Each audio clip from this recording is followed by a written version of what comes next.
함께 우리가 봉독한 본문 에스겔서 5장은 어제에 이어 계속되는 에스겔의 상징 행위를 기록하고 있습니다. 어제 보여줬던 상징 행위에서는 예루살렘이 포위되는 것을 보여주었다며, 오늘 본문은 그렇게 포위된 예루살렘이 어떻게 멸망하고 또 결국 유다 백성들이 어떻게 바벨론의 포로가 되는지를 보여주고 있는 말씀, 그 상징 행위입니다. 1절부터 4절까지는 어떤 상징 행위를 했는지를 말해주고 있는데요, 또 5절 이후는 바로 그 행위가 어떤 의미인지를 해석해주는 본문이라고 볼 수 있겠습니다. 하나님께서 에스겔에게 명하시기를 삭도로 머리카락과 수염을 깎아 저울로 무게를 달아두라고 하십니다. 여러분, 유대인에게 있어서 면도를 하는 것은 수치를 상징하거나 슬픔을 표하는 행위로 여겨졌습니다.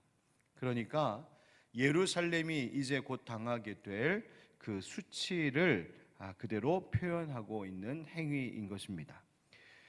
머리카락과 수염을 저울로 달 때에도 하나님께서 세 등분으로 나누어 달고 그것을 각기 다르게 처리하게 하시는데, 3분의 1은 성읍 안에서 불사르는 것, 또 3분의 1은 성읍 사방에서 칼로 치는 것, 그리고 3분의 1은 바람에 흩트는 것으로 각각 그렇게 처리하게 하십니다. 이 각각에는 의미가 있었습니다. 오늘 본문에서 그것을 밝히고 있어요. 성읍 안에서 불사른 3분의 1은 포위를 당하여 예루살렘 성 안에 있는 백성들이 기근과 질병으로 멸망하게 될 것을 상징하는 것이었고, 성읍 사방에서 칼로 치는 3분의 1은 예루살렘이 함락되는 과정에서 도망가다가 그들이 혹은 그 공격을 막다가 그렇게 죽게 되는 자들을 말하는 것이었고, 바람에 흩어진 3분의 1이란 남은 사람들이 결국 포로로 끌려가 여기저기로 끌려가고 도망가게 되는 것을 의미하고 있다, 하나님 밝히셨습니다.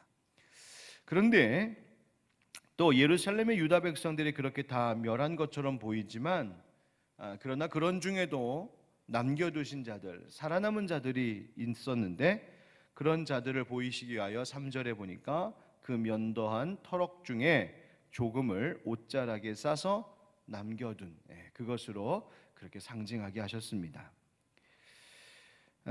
또 4절에서는 그중 어떤 이들은 또다시 불에 던져 살라지고 그중 남겨준 자들이 또 있을 것을 그렇게 보여주셨어요. 바로 이것이 에스겔을 통하여 하나님께서 보이신 상징 행위요, 하나님께서 예루살렘 멸망에 관련한 메시지를 전해주고 계신 일이었습니다. 자, 그러면 왜 이와 같은 상징 행위를 보이도록 하신 것일까요?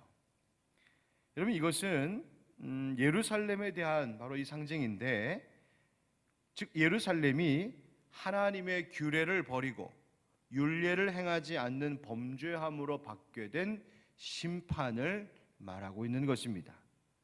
그 범죄함이 6절 말씀에 보면 주변의 이방인들보다 악을 더 행했다, 하나님 그렇게 노하셨습니다. 그래서 8절 9절 보십시오. 그러므로 나 주 여호와가 말하노라, 나 곧 내가 너를 치며 이방인의 목전에서 너에게 벌을 내리되 네 모든 가증한 일로 말미암아 내가 전무후무하게 네게 내릴지라. 아멘. 말씀하십니다. 하나님께서는 예루살렘에 있을 이 두렵고 무서운 일을 에스겔을 통하여서 보여주고 계십니다. 이것은 앞서도 말씀드린 것처럼 예루살렘과 이 유다 백성들이 하나님과의 언약을 깨뜨리고 하나님의 율례를 저버린 탓이었습니다. 이들은 주변의 이방인들과 같이 세상의 법을 따르기 위해 하나님의 법을 버렸던 사람들이었습니다. 오히려 이방인들보다 더한 악을 행했다고 성경은 고발하고 있습니다. 하나님께서 싫어하시고 노하실 일들을 행했습니다. 그 결과가 바로 하나님께서 예루살렘을 이토록 멸망하게 하시고 황폐한 땅으로 내버려 두시기로 결정하신 것이었습니다. 이 일이 얼마나 크고 두려운 일인지 하나님께서도 내가 전무후무하게 내게 내릴지라 말씀하셨어요.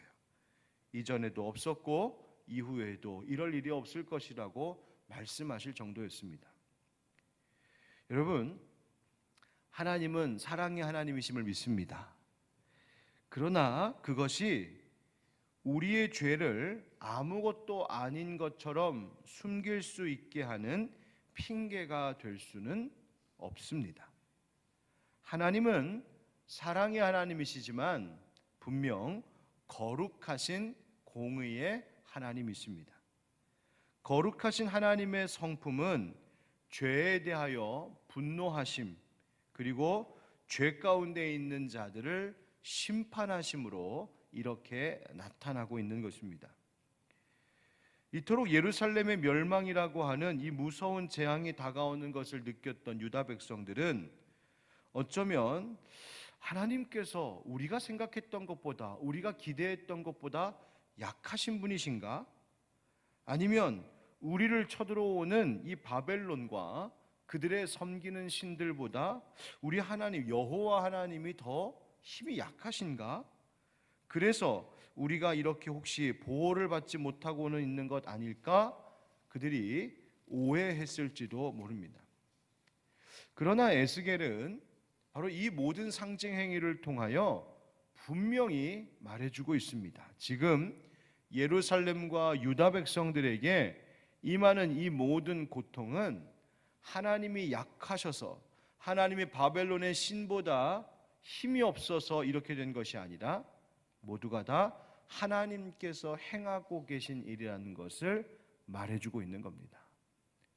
예루살렘이 침공당하고 파괴되고 멸망하고 거기에 있는 사람들이 기근과 질병으로 죽고 도망치다 죽고 포로로 끌려가는 이 모든 두려운 일들의 원인이 하나님께서 약하시거나 하나님께서 실패하셔서가 아니라 하나님의 백성들이 하나님과의 그 언약을 깨뜨려서 오게 된 결과임을 확실하게 말해주고 있는 것이 바로 이 에스겔의 상징 행위입니다.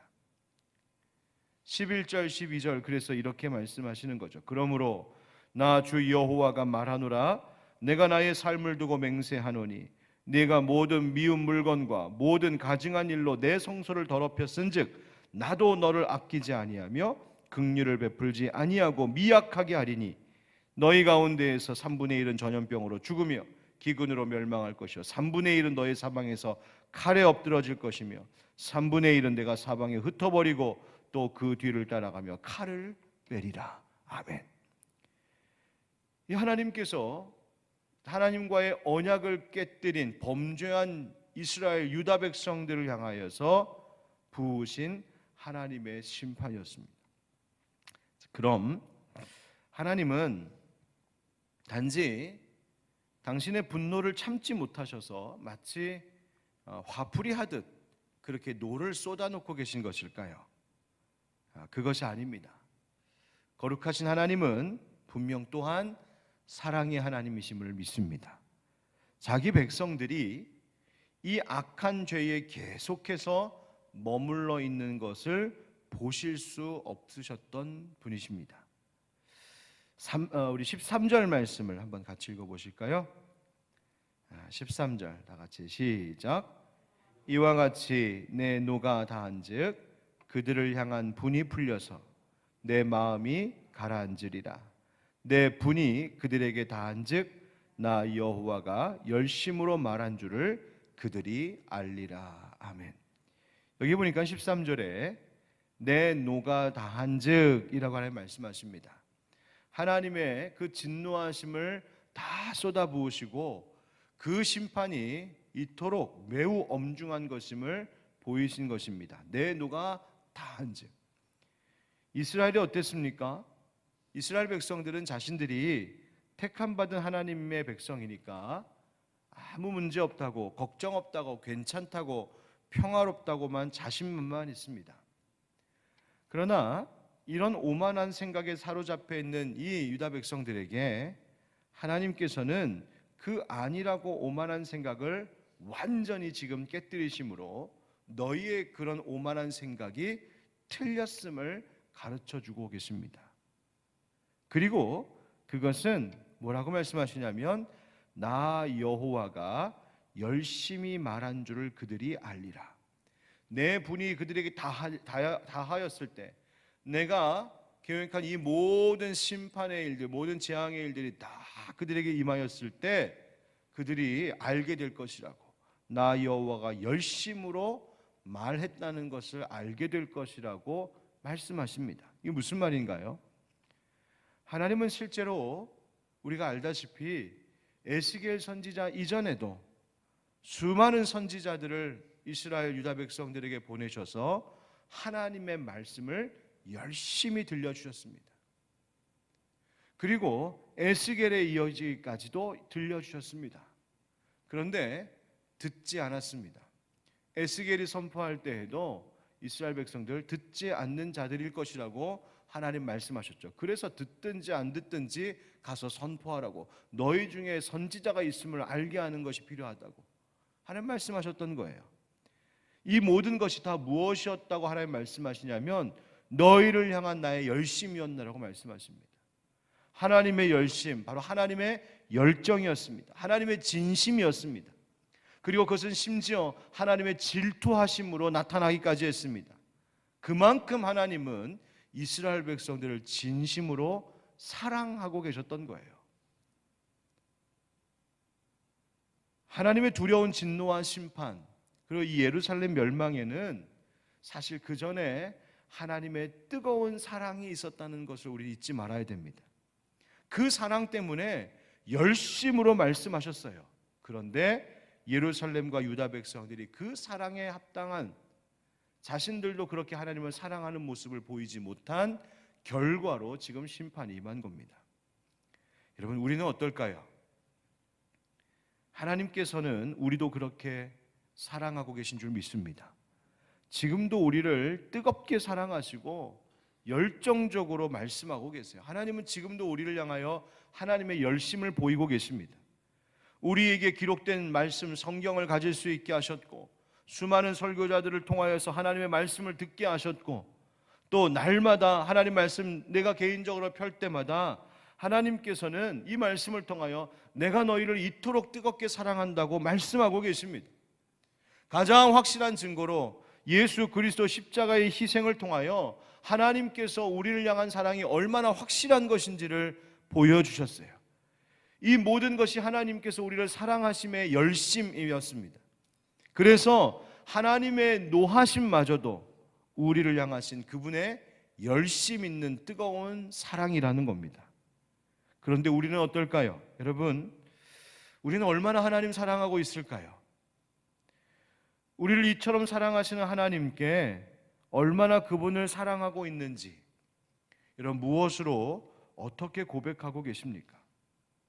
하나님은 우리를 향한 사랑 때문에 가슴 뜨거워 견디실 수 없어 하시는데, 과연 나는 얼마나 하나님을 사랑하고 있을까요? 혹시 우리는 냉랭한 가슴 아닐까요? 말은 사랑한다고 하지만 하나도 하나님을 사랑하는 행함은 없는 것 아닙니까?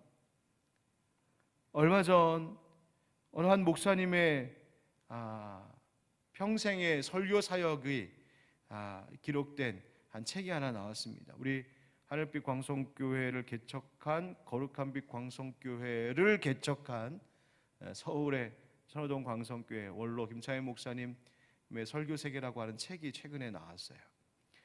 그 책 뒤에 보니까 제 설교 선생님이 그 설교자를 두고 인터뷰한 내용이 또 기록되어 있더라고요. 다 제 선생님들이세요. 그런데 거기에 이렇게 기록되어 있더군요. 김창현 목사님 설교를 들어보면 그분이 얼마나 하나님을 사랑하시는지를 느낄 수 있었다, 이런 이야기가 나오더군요. 제가 그 대목을 읽으면서 가슴이 쿵 했습니다. 나는 얼마나 하나님 사랑하고 있을까? 하나님을 사랑해야 한다고 설교는 하는 내가 과연 설교자로서 하나님을 뜨겁게 사랑하는 것이 성도들에게 전해지고 있을까? 나는 얼마나 하나님 사랑하고 있을까? 그 질문에 계속 몸살을 앓고 있습니다. 우리는 과연 하나님 정말 사랑하고 있을까? 당장 지금 내가 살기 힘들고 해결하지 못한 문제 때문에 늘 내 가정, 내 자식, 내 인생, 내 일, 나만 보고 있지 않을까? 나는 정말 하나님께 진심으로 하나님 사랑합니다. 고백한 적이 언제일까요? 심지어 우리에게 있는 이 모든 어려움들이 결국은 우리의 죄 때문일진데 하나님을 오히려 원망만 하고 있지는 않았을까? 오늘 이 두려운 심판의 말씀 앞에서 오히려 우리는 우리를 향하신 하나님의 이 열심 있는 뜨거운 사랑, 그 사랑 앞에 우리도 하나님 사랑합니다 라고 진심으로 고백할 수 있게 되기를 축복합니다. 정말 예수 그리스도 그 십자가의 사랑으로 우리를 구원하신 그 하나님의 사랑 앞에 오늘 이 새벽 진심으로 하나님, 나도 하나님 사랑합니다. 하나님 사랑에 합당하게 살지 못해서 하나님 노하시지 않게 하나님, 나도 하나님 뜨겁게 열심으로 사랑하며 살겠습니다. 다시 한번 고백하고 다짐하는 이 새벽이 되기를 우리 주 예수 그리스도의 이름으로 축복합니다.